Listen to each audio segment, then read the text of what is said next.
The sun streams through a tinted window, casting a bright square on the floor. An orange cat stretches lazily in the beam and bats at the dust swirling in the light. Behind the counter, a young Norse woman in a purple apron dressed casually wraps together the stems of fresh herbs to prepare them for drying.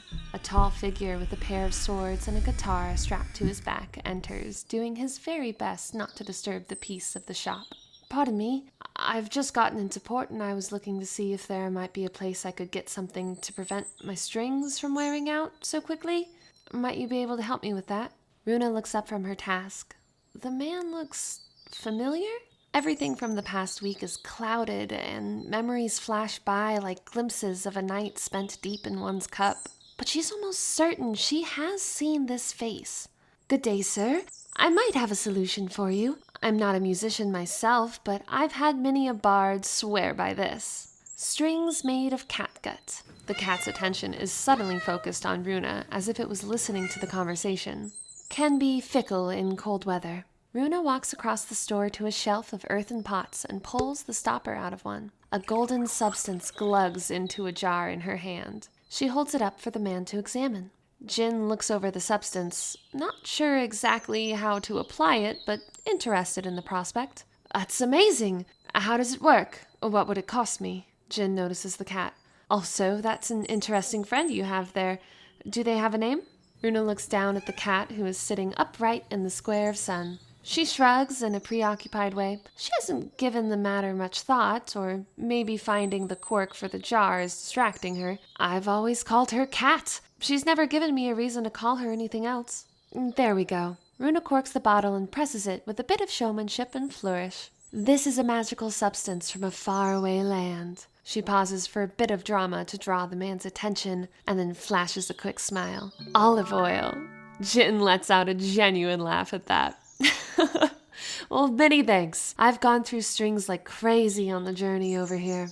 Speaking of, might you be aware of any works in the area befitting a group of sea or sky-faring individuals?" Runa laughed, pleased that her jest was well met. "It's not a magic fix, but I have heard that allowing the strings to soak in oil will prolong their lifespan." She abruptly stops. "I'm sorry, did you say sky-faring?" A mischievous grin grows across Djinn's face. "So it would seem. I believe we might be in need of someone with your skill set. If you'd be interested, I can introduce you to the captain, perhaps." "I do know your face!" Runa exclaims loudly, causing the cat to jump and take cover in one of the shelves. She dropped her voice to a whisper.